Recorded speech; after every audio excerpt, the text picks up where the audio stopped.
By the time the Super Nintendo was in its prime, many franchises like Mario, Zelda, and Mega Man had the previous NES to establish their formulas. I've always made this a point when discussing sequels of classic video games. You can do something dramatically different from the first game, or refine what was lacking previously and double down on what worked. Mega Man X2 chose the latter. X2 is easily in my top 3 favorite X games, and in this video, I'll be explaining why X2 is worth your time and why it's the epitome of a perfect sequel. Which is a surprise considering X2 only released a year after X1. The team who developed X1 consisted of the same people with a couple of newcomers along the way. The first X game was a success, so Capcom clearly wanted to capitalize and release X2 soon after, with some of X1's earliest ideas carried over into the sequel. For example, the X-Hunters, 3 new villains introduced in this game, originated as early concept designs for Sigma before we got his iconic bald head. To anyone who knows their Mega Man 6 lore, Capcom commissioned a competition for kids to design the game's Robot Masters. This ties into X2 because Capcom wanted to do a similar thing, but was ultimately axed because since the X series has more complicated boss designs, professional artists would have been better suited to the task than a bunch of kids. According to one of the designers on X2, the reason for Zero's return so soon was because his creator, Keiji Inafune, thought it would have been a shame to waste Zero's character, given that according to Inafune was a character he grew very close to during X1's development. I figured it was important for the viewer to understand the reasoning, given I didn't even mention Zero's end in the previous video. X2 begins with a recap of the events since X1. 6 months after the defeat of Sigma, X, now the leader of the Maverick Hunters, has been cleaning up the remains of Sigma's rebellion, culminating in an attack on Sigma's last base. However, little does X know that there are forces in the shadows masterminding a plot to defeat X once and for all. Right before the game shows us a 3D render of X and the game's title, from the beginning, X2 seeks to up the stakes compared to the first game. X2 takes advantage of the improved hardware of the SNES by utilizing the CX4 chip to create spectacles like the Sword mini-boss in Magma Centipede and the final boss against Sigma. Sigma's return was hinted at in a post-credits scene. For future reference, Sigma being defeated and returning without much fanfare is a trope you should get used to. Then again, this era of gaming didn't focus heavily on stories. It was just a setup meant to segue you into the gameplay. X2's opening does a great job of making you feel like this is the final push to defeat Sigma, with X and the legendary green biker dude riding into battle on a ride chaser, later becoming a set piece in Overdrive Ostrich's stage. Dare I say it, I like X2's intro more than the previous game. The highway intro I understand was meant to teach new players X's controls like charging your shot and wall jumping. X2 on the other hand has a more action-packed opening with X on a ride chaser dodging lasers until he jumps off at full speed, knocking out a mech in the process, and soloing the Reploid factory. The opening alone lets you know X has become more confident thanks to his experience in the previous game.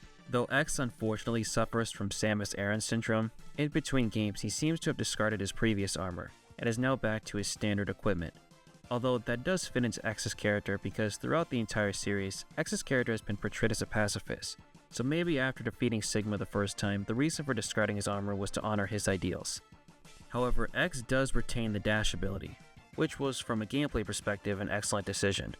As for X's other moves, he can still perform a wall jump to scale walls and charge his buster to deal more damage. X is a one-man army in this game, and the intro is one of my favorite openings in this series. Not only does it teach you the game's controls, but because it's so much fun dashing through the factory and battling the giant mech at the end. After completing the stage, it's here where we're sent to the map with the 8 Mavericks X will have to hunt. I think the best place to begin when delving into any Mega Man game is to go over that game's bosses. It's always the topic I'm most interested in when writing this section of the video. The Mavericks are still lieutenants in Sigma's armies, and the stages they set in complement their characteristics. Some of them even share connections to the previous Mavericks of X1. Flamestag joined Sigma to fight alongside his friend Boomer Kuwanger, but after Sigma's defeat he went into hiding, but recently resurfaced after taking control of an active volcano. So if you think about it, his motivation for battling X is because he wants to avenge his friend by defeating the Reploid responsible for his destruction. Morphmoth, according to outside material, was an experimental Reploid equipped with advanced circuitry that allows him to absorb scrap from other Reploids. In his fight, he'll protect himself within a cocoon made of scrap metal, and when he's down to his last quarter of HP, he'll abandon the cocoon, revealing his vibrant moth appearance. A case of ugly on the outside but beautiful on the inside. Wheelgator, like Flame Mammoth, had a sadistic streak until he went too far and was labeled a Maverick. Sigma then gives him control of a giant tank which he uses to attack a city. Wire Sponge, as a result of an airwind being built, has a childish personality, and Sigma stationed him at a weather facility to put his temper to good use. His boss fight even reflects this because when he's low on health, he'll become enraged and he'll have to dodge his lightning attack. I brought this up in the previous video, but as for X2's soundtrack, it still takes inspiration from the rock instruments from the previous game, and it's still a bop if you sit down and listen to it. The opening stage is still great. Crystal Snail, thanks to his stage being set in a cave, is a very atmospheric piece. Magma Centipede sounds like a spy theme, giving it given that stealth is a core mechanic, and Zero's theme continues to be a banger, a common phrase you'll hear me say when discussing Zero. X2 once again has a great selection of Mavericks like its predecessor. The difficulty of said Mavericks can differ depending on which person you ask. In terms of the usability of the Maverick weapons, X2 I think falls short of how useful the overall weapons are because they don't offer much variety when battling normal enemies. They're most obviously useful against the bosses they're weak to, but why use the strike chain against Wheelgator when the double shot of the R parts upgrade ignores frames and deals more damage?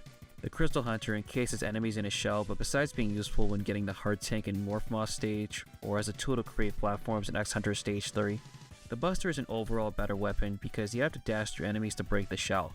I do however like the charged Bubble Splash and Sonic Slicer because Bubble Splash takes on the role of the shield weapon, and Sonic Slicer destroys the sub in Bubble Crab stage. Even if the weapons I find are lacking compared to X1, you'll still be using them to find X2's collectibles. This is where I believe X2 improves upon X1 because at the end of the day, X1 runs are very by the book realistically. Why wouldn't Chill Penguin be your first stage and Storm Eagle your second? X2 on the other hand gives more freedom when crafting your runs, and your playthrough might have major differences than mine. X2 still contains the same collectibles as previously. There are still 8 hard tanks, 4 sub tanks, and 4 Dr. Light upgrades to find across your playthrough. In the first playthrough I recorded, I waited until I acquired the leg parts to get the arm parts. This meant I couldn't focus on item cleanup until after I defeated the X Hunters. And because I saved Crystal Snail for last, I had to return the Morph Moth to get the last hard tank. To summarize, the first playthrough was probably how you were intended to beat X2, but there were parts where backtracking could have been avoided. This is where my second playthrough enters the picture because I made sure to use every min-maxing exploit possible. If you know how to do certain exploits, you can negate all backtracking during your run. In Wheelgator stage, if you use the strike chain to grapple onto the wall, you can get the arm parts upgrade without having to get the leg upgrade in Overdrive Ostrich, which coincidentally you need Wheelgator's weapon to acquire. The strike chain trick can be hard to do if you aren't that experienced with X2. Instead of needing to use Bubble Crab's weapon in his stage to get the sub-tank, you can wall jump on this ledge and use the water physics to reach the sub-tank. My favorite bar none has to be allowing this enemy in Wheelgator to damage you and using the invincibility frames to get the hard tank without needing a charged speedburner. Those two examples are definitely not what the devs intended, but they demonstrate the effort put into these runs. In my second playthrough, my order went like this: fight Flamestack third to get the first Zero part, then Overdrive Ostrich for the leg parts, Bubble Crab to nab everything in one go, Crystal Snail to cap off the X Hunters, finishing my run with Morph Moth and Magma Centipede. So just by comparing both playthroughs, you can spot the differences between each version, and it's all thanks to X2 having the same items from X1. Since X no longer has his armor from X1, X will have to recollect another set of armor from Dr. Light.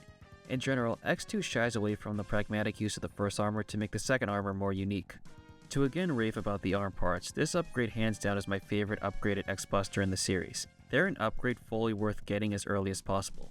Instead of adding another level to X's charge shot, it allows X to start 2 charge shots in each of his arms, making it honestly the best weapon to use against bosses due to once again X2 lacking in the weapons department.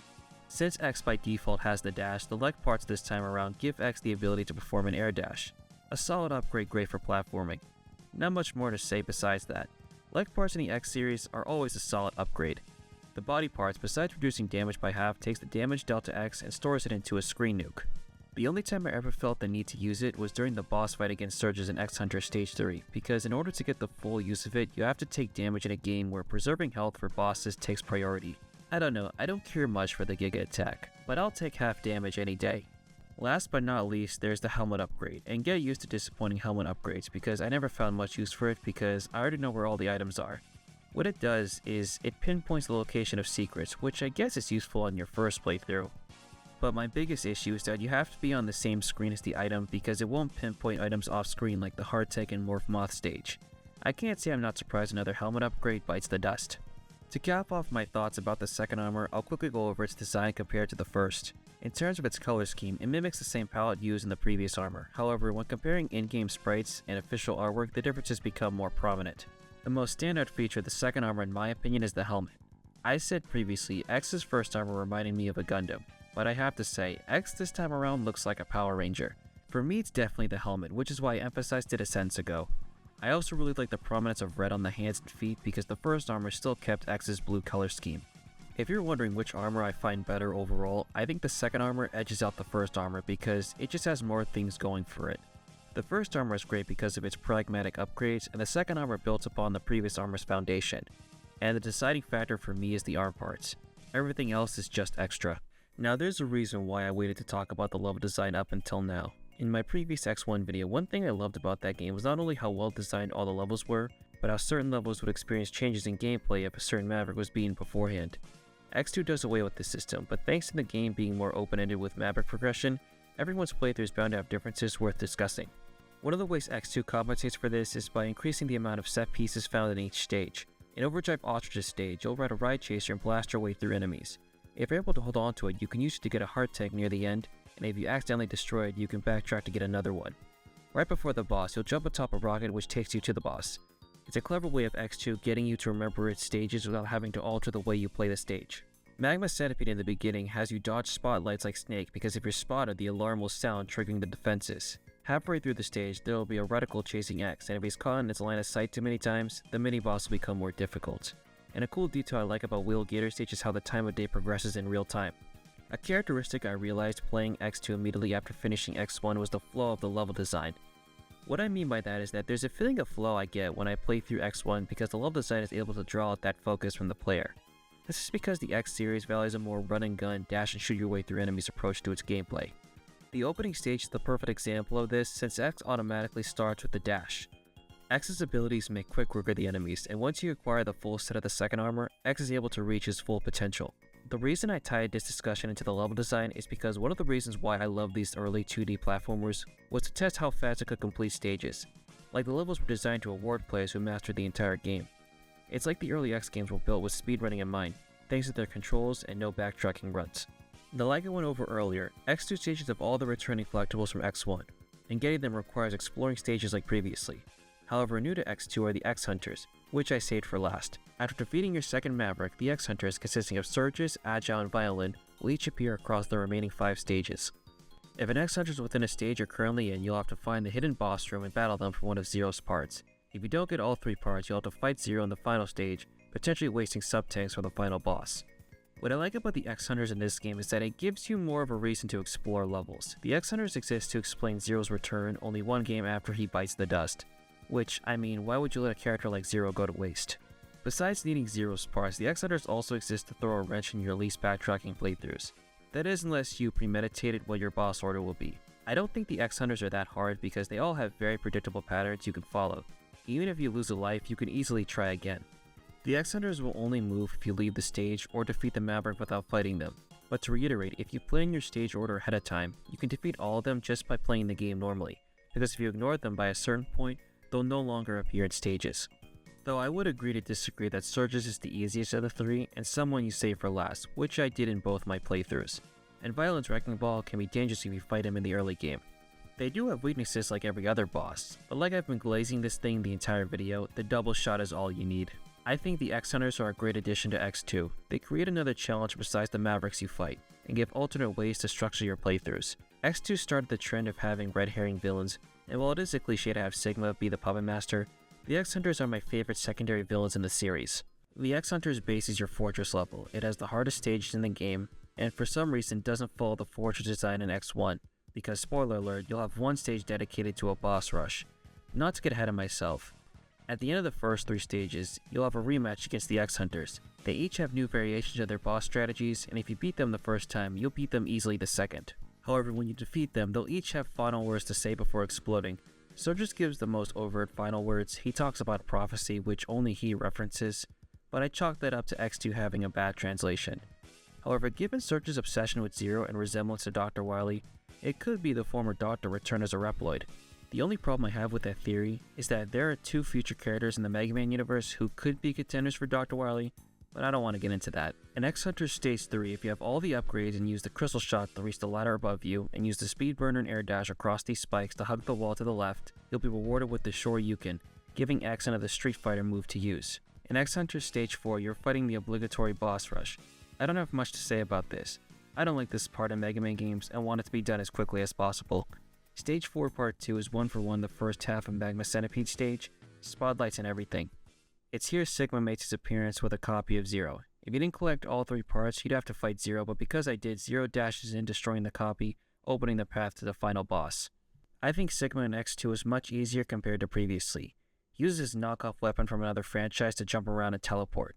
He used electric spark-like attacks, but after being defeated, Sigma reveals his true form, being the Sigma virus. The Sigma virus, while not delved into in X2, is the explanation behind Reploid's going Maverick and the reason Sigma keeps returning each game. Funnily enough, he's weak to the strike chain, and the reason it's funny is because you'd think the strike chain would be the last effective weapon against the final boss. Sigma's health isn't displayed like usual, instead it represents the color of his head with red letting you know he's near the end. And like when previously defeated, X and Zero escape Sigma's fortress with the two friends looking out into the sunset. Mega Man X2 does what his sequel should do, and not only refined what worked, but built upon the previous game's foundation. X1 and X2 are easily my top 3 favorite X games because they represent the perfection of the X formula. Mega Man X2 is really the epitome of, if it ain't broke, don't fix it. All the extra content works not only to make X2 a worthy sequel, but stand out on its own merits. I think when you play the SNES X games, you should honestly play X1 and X2 back to back. Why not X3? Well, you'll find out next time. In any case, I'll end the video like I always do by saying, thank you for watching, and take care.